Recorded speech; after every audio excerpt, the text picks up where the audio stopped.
ہم ہی ہاتھ نہ پھیلائیں تو ہماری اپنی سامنے بد نصیبی، ورنہ ہم تو مائل بکرم ہے کوئی سائل نہیں۔ حمید مجید، وہ سارے کمالات کا مالک ہے اور فیض رساں ہے، دیتا۔ اس کا ہی حوالہ دیا پھر کہ اللہ جب تو تیرے پاس سب کچھ ہے اور تو بخیل اور کنجوس بھی نہیں، تو دے پھر ہمارے نبی کو بھی اور اس کی آل کو، کیوں نہ پھر عرش عظیم جو ہے اس کو لرزہ آئے گا، ہل جائے گا اللہ کا عرش کہ مجھے یار جن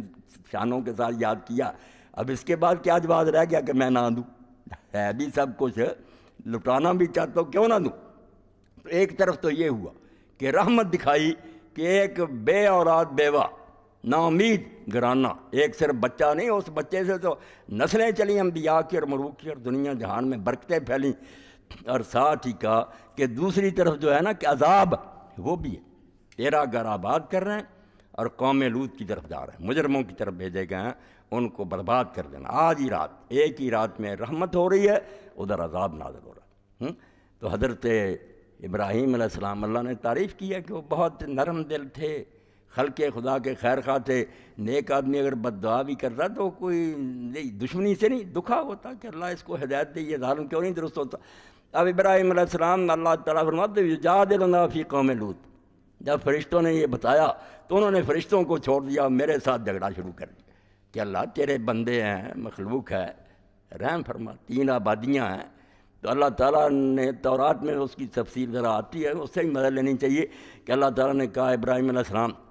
اگر وہاں 50 بھی نیک آدمی ہوں گے تو میں تیری دعا کی خاطر ان کو چھوڑ دوں گا۔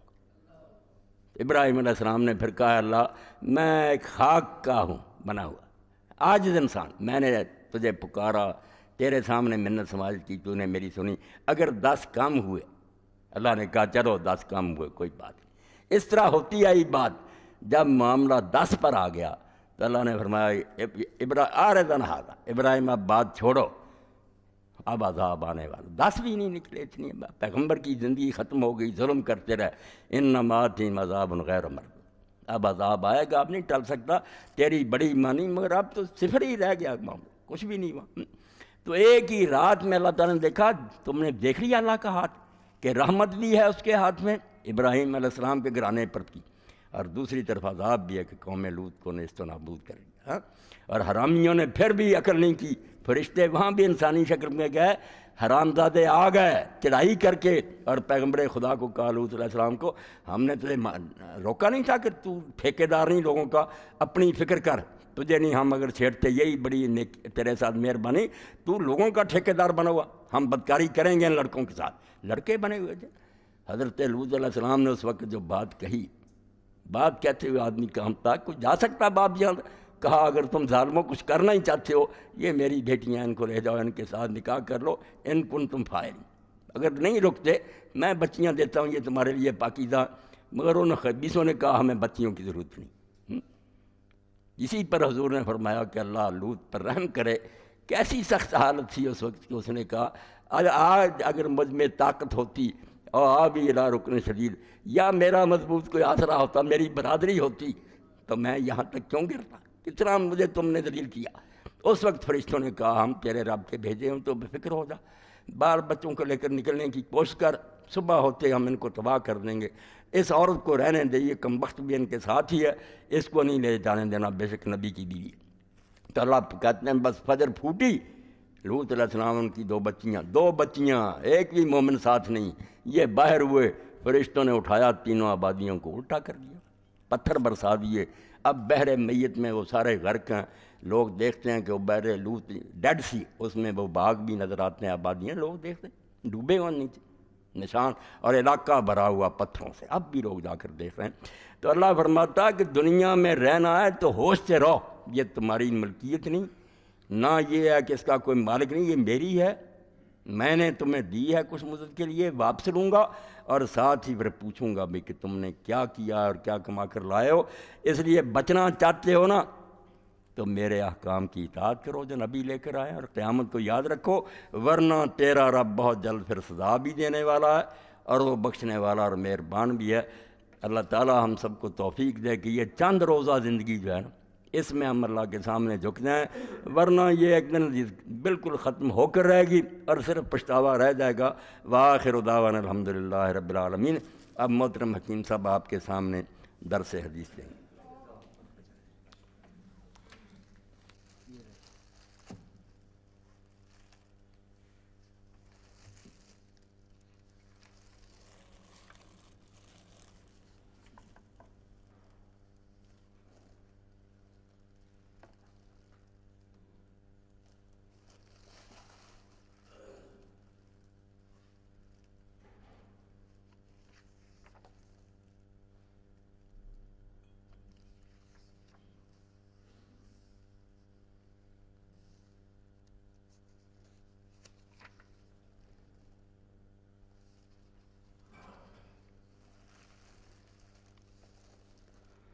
بسم اللہ الرحمن الرحیم۔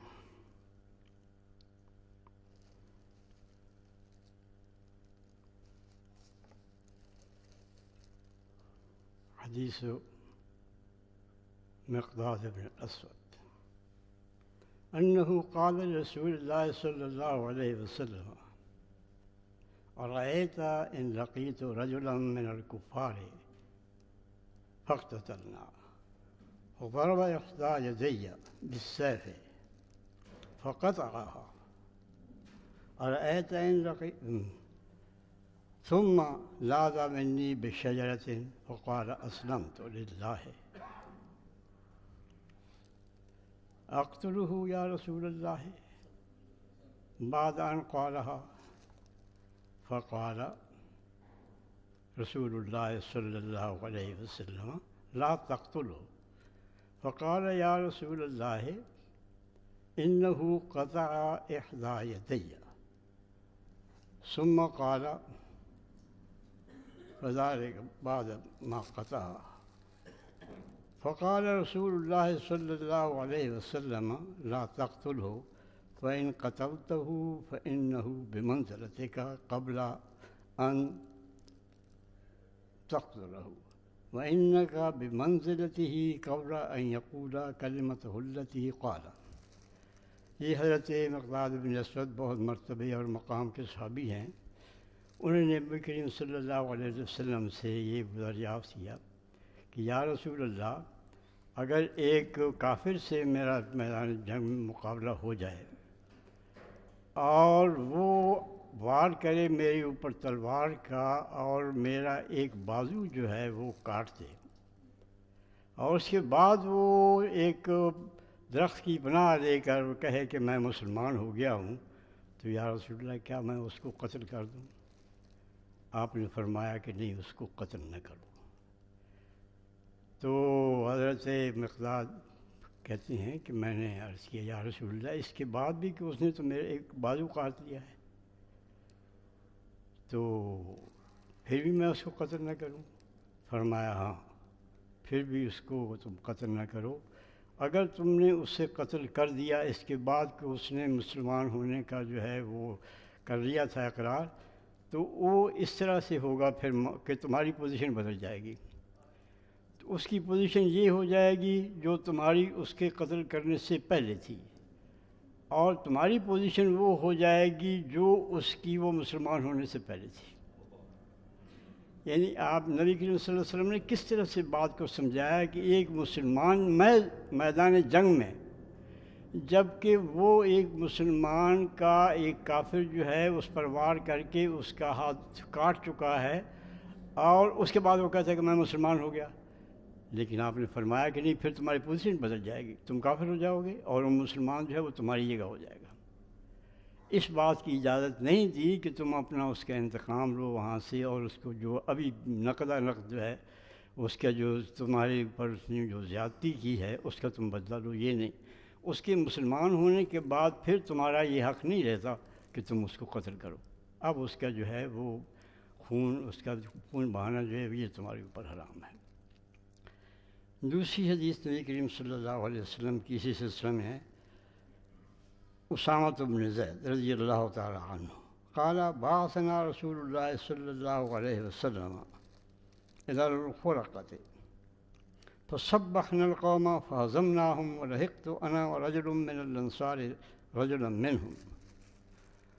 فلما غشيناه قال لا إله إلا الله فكف الأنصاري عنه وطعنته برحمي حتى قتلته فلما قدمنا بلغ النبي صلى الله عليه وسلم وقال يا أسامة وقتلته بعدما قال لا إله إلا الله قلت كان متعوذا فما زال يكررها حتى تمنيت أني لم أكن أسلمت قبل ذلك اليوم. نبی کریم صلی اللہ علیہ وسلم کا پہلی حدیث جو تھی وہ بھی بخاری اور مسلم دونوں نے روایت کی ہے، اور یہ بھی دونوں کی روایت ہے کہ حضرت اسامہ بن زید جو ہیں وہ کہتے ہیں کہ وہ ایک جنگ میں وہ سریہ حرقہ کی ایک جگہ نبی کریم صلی اللہ علیہ وسلم نے ہمیں بھیجا، تو ہم نے صبح ہی صبح ان کو جا لیا اور ہم نے ان کو شکست دی کافروں کو. تو میں اور ایک انصاری جو ہے ہم نے ایک اس کا کافر کا پیچھا کیا، تو اس نے جب دیکھا کہ میں اس کی گردن پر سوار ہونے والا ہوں اور اس کو میری زد میں وہ آ گیا ہے، تو اس نے لا الہ الا اللہ پڑھ دیا. تو اس کے لا الہ الا اللہ پڑھنے سے سواری جو انصاری تھے وہ تو رک گئے، لیکن میں نے اسے اپنا نیزہ مار کے قتل کر دیا. جب واپس آئے تو نبی کریم صلی اللہ علیہ وسلم نے پوچھا کہ اے اسامہ، کیا تم نے اسے لا الہ الا اللہ پڑھنے کے بعد ہی اس کو قتل کر دیا؟ تو میں نے عرض کیا یا رسول اللہ، اس نے تو اپنی جان کو بچانے کے لیے کلمہ پڑھا تھا. لیکن نبی کریم صلی اللہ علیہ وسلم یہی کہتے رہے، فما زال یکرر ہوا کہ تم یہی بات کہتے رہے کہ کیا تم نے اسے کلمہ لا الہ الا اللہ پڑھنے کے بعد بھی قتل کر دیا. اور حضرت اسامہ کہتے ہیں کہ حضور نبی کریم صلی اللہ علیہ وسلم نے اتنی مرتبہ اس کو دہرایا کہ مجھے یہ خواہش ہوئی کہ کاش میں آج مسلمان ہوا ہوتا اور میرے جو ہے اتنا حضور کا عتاب کا جو ہے وہ نشانہ نہ بننا پڑتا. بعض روایات میں یہ کہتے ہیں کہ یہ آیا کہ نبی کریم صلی اللہ علیہ وسلم نے جب ان سے کہا کہ اس نے دل سے یہ بات نہیں کہی تھی، تو آپ نے فرمایا کہ آپ شککتا قلب ہو ہم قال حاملہ، کیا تم نے اس کے دل کو چیر کر دیکھ لیا تھا کہ اس نے یہ بات دل سے کہی ہے یا جان بچانے کے لیے کہی ہے؟ تو نبی کریم صلی اللہ علیہ وسلم کا یہ ارشاد ایک ایسے صحابی سے ہے جو حضور کو بہت محبوب تھے، یہاں تک کہ ان کی جو ہے بہت اتنے یعنی ان کے حضرت نبی کریم صلی اللہ علیہ وسلم سے قریب تھے کہ ایک دفعہ جو مخزومیہ کا بڑا مشہور کیس ہے چوری کا، اور لوگوں نے یہ سمجھا کہ اتنی بڑے قبیلے کی عورت ہے اور یہ ساری عمر جو ہے جو ٹنڈ لیے پھرتی رہے گی، تو یہ تو اگر کوئی اس کی کوئی اور سزا کسی طرح سے کوئی ہو جائے تو اچھا ہے، یہ اس سے بچ جائے، اس کا ہاتھ جو ہے یہ نہ کاٹا جائے. تو اب لوگوں نے سوچا کہ کون آدمی ہے جو نبی کریم صلی اللہ علیہ وسلم سے اس بارے میں کوئی بات کر سکے. یہ ضرورت کسی کو نہیں ہوتی تھی کہ ایک مجرمہ کی جو ہے وہ سفارش کرے. تو آخر ان کی نظر حضرت اسامہ پر پڑی. دیکھیے صحابہ ہزاروں کی تعداد میں موجود تھے، وہاں بڑے بڑے صحابی موجود تھے، لیکن ایک آدمی جو نبی کریم صلی اللہ علیہ وسلم سے اس طرح کی بات کر سکتا ہے اگر تو ان کے نظر میں صرف حضرت اسامہ ہے. اسی طرح سے یہ آپ دیکھیں کہ جب نبی کریم صلی اللہ علیہ وسلم اس دنیا سے رخصت ہونے والے تھے تو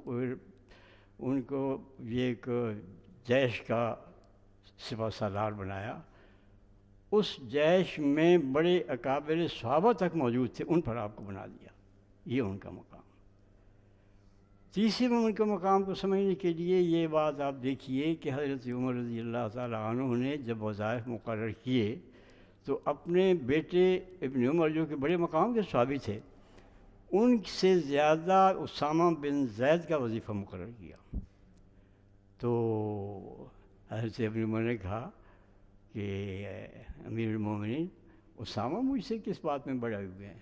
کون سی انہوں نے اسلام کی خدمت جو مجھ سے زیادہ کی ہے، وہ تو ان سے چھوٹے تھے، ساری جنگوں میں بھی اس طرح شریک نہیں ہوئے تھے جس طرح کہ ابن عمر گئے تھے.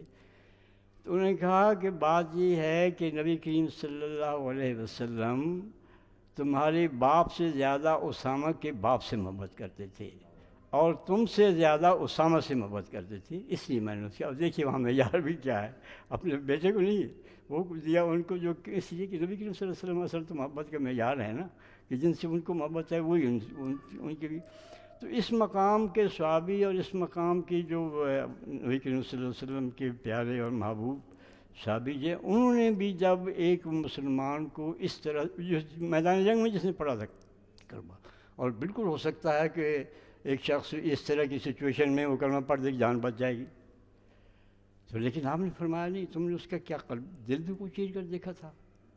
اس سے اندازہ لگائیں کہ انسان کی خون کی ایک جب وہ مسلمان ہو جاتا ہے تو اس کی کتنی قدر ہوتی ہے۔ پھر آپ نے کعبہ کو مخاطب کر کے فرمایا کہ اے کعبہ، تیرا احترام میرے دل میں بہت ہے، لیکن تمہارے سے زیادہ جو میرے دل میں احترام ہے وہ ایک مسلمان کے خون کا ہے۔ پھر ایک نبی کریم صلی اللہ علیہ وسلم کی ایک اور حدیث ہے جس میں آپ نے ارشاد فرمایا کہ المسلم اخو المسلم لا یظلمہ ولا یسلمہ، کہ مسلمان یہ بھی صحیح حدیث ہے، مسلمان کا بھائی ہے، لا یظلمہ، وہ خود اس پر ظلم نہیں کرتا، ولا یسلمہ، اور وہ کسی کو اس پر ظلم بھی کرنے نہیں دیتا۔ دوسری حدیث سے سنا لا یخذلہ، کہ اسے وہ بے یار و مددگار نہیں چھوڑتا، یہ نہیں کہ اس کو مارا جا رہا ہو، اس کو تکلیف پہنچایا جا رہا ہو، اس کی برباد کیا جا رہا ہو، اور وہ دیکھتا رہے کہ بس ٹھیک ہے جو اس کا ہوتا رہے۔ تو یہ نبی کریم صلی اللہ علیہ وسلم کے ارشاد جو ہیں، اس سے یہ اندازہ لگائیں کہ ایک مسلمان کا خون، مسلمان بھی وہ جس کی کوئی ابھی تک یہ بھی نہیں معلوم ہوا کہ ان کی کوئی خدمات اس کی ہیں یا نہیں ہے اسلام کی، وہ تو ابھی مسلمان ہوا ہے، اور یہ بھی کہہ سکتے ہیں کہ وہ ڈر سے کہ اسلام ہو گیا ہو، لیکن جب اس نے کہا کہ میں مسلمان ہو گیا ہوں، حضرت مقداد کے سوال کے جواب میں اس نے بھی یہی کہا تھا کہ میں مسلمان ہو گیا ہوں، بس نہ اس نے نماز پڑھی، نہ روزہ رکھا، نہ اور کوئی کام کیا، کوئی اسلام کی جو ہے اور کوئی چیز اس نے وقت میں کیا کر سکتا تھا۔ دوسرا شخص جیسے حضرت اسامہ نے مار دیا، اس نے بھی اس وقت لا الہ الا اللہ پڑھا، اور تو اس سے کوئی کام نہیں ہوا تھا اسلام کا جس سے اس کا ثبوت کہ یہ اس کا عمل جو ہے یہ اس کا ثبوت ہے۔ ایسا عمل تو اس وقت اس کو مہلت ہی کوئی نہیں ملی تھی کہ وہ نماز پڑھے یا روزہ رکھے یا اور کسی طرح کی کوئی اسلام کے لیے قربانی کرے، یہ تو ہوئی نہیں۔ میں یہ کہنے سے لا الہ الا اللہ اور میں یہ کہنے سے میں مسلمان ہو گیا ہوں، اس کا خون جو ہے وہ حرام ہو گیا۔ تو یہ دیکھیں کہ نبی کریم صلی اللہ علیہ وسلم نے کس طرح ایک مسلمان کے خون کا کتنی قیمت ہے کہ بڑے سے بڑے محبوب صحابی کو سخت تنبیہ اور سخت عذاب کا نشانہ بنایا، اور اس کی اجازت نہیں دی کہ جب کلمہ پڑھنے کے بعد جو ہے وہ کسی کو کر دے۔ اور دوسری پھر تیسری حدیث جو ہے اس میں یہ ہے، اس لحاظ سے یہ اجازت، ایک مسلمان جو ہے وہ مسلمان کا بھائی ہے، اور اس کی یہ صفات بیان، یہ نہیں کہا کہ اس کو لا یسلم ایک صفت کے طور پر بیان کیا ہے، حکم کے طور پر نہیں۔ اس میں بڑا فرق ہے کہ مسلمان کی یہ صفت ہے کہ وہ مسلمان کا بھائی ہے، اور اس کی یہ صفت ہے کہ وہ جو ہے کوئی تکلیف اس کو نہیں پہنچاتا، اور نہ یہ ہے کہ کسی دوسرے کو اس کو تکلیف پہنچانا دیتا ہے۔ لیکن آج ہماری کیفیت یہ ہے کہ ہم کیا کر رہے ہیں، 18 مسلمان کسی گناہ کے نہیں، کسی کو قتل نہیں کیا، ان پر کوئی جرم ثابت نہیں ہوا، وہ مسلمان ہیں، ان میں بچے بھی ہیں، عورتیں بھی ہیں، نماز بھی پڑھنے والے ہیں، اللہ کو یاد کرنے والے بھی ہیں، ان میں یہ چیزیں مسلمان کی اسلام کی ثبوت کے طور پر موجود ہیں، اور ان کو ایک ظالم اور جارح قوت جو ہے بغیر کسی جرم کے ثبوت کے ان کو بے دردی کے ساتھ مجاوروں کا نشانہ بنا کر ان کے گھروں کو اور ان کو بچوں کو، عورتوں کو، بوڑھوں کو، نوجوانوں کو جو ہے وہ ختم کر دیتی ہے۔ لیکن ہم یہ کہتے ہیں جب سوال ہوتا ہے کہ آپ اتنا جو زیادتی کی ہے ہمارے ساتھ، جس قوت نے، آپ اس کے دورے پہ جا رہے ہیں، آپ یہ دورہ اس کے لیے منسوخ کر دیں، تو آپ یہ کہتے ہیں یہ چھوٹی سی بات ہے، اس کے لیے دورے کو منسوخ نہیں کیا جا سکتا۔ ایک مسلمان کا خون جو ہے وہ کتنا قیمتی ہے، اور یہاں یہ اس کو چھوٹی سی بات بنایا جا رہا ہے۔ اس لیے اگر ہم یہاں یہ دیکھیں کہ یہ جتنی مار مسلمانوں پر پڑ رہی ہے، 57 ملک ہیں، اور 57 ملک جو ہیں ان کے اندر اتنی جان نہیں ہے کہ کوئی یہ محسوس کرے کہ یہ 57 ملک اگر ہمارے خلاف اٹھ کھڑے ہوں تو ہم کیا کریں گے، کیونکہ دنیا کا تیل ان کے پاس ہے، دنیا کی بہترین زمینیں ان کے پاس ہے، دنیا کی بہترین بندرگاہیں ان کے پاس ہیں، تو کما تو ہم ان سے رہے ہیں، کھا بھی ہم ان کا رہے ہیں، اور ان کو تباہ بھی کر رہے ہیں۔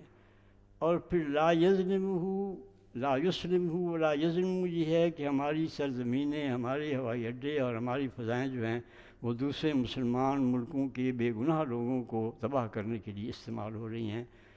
اور ہو رہی ہیں، اس لیے کہ ہمارے اندر وہ ایمان کی حرارت موجود نہیں ہے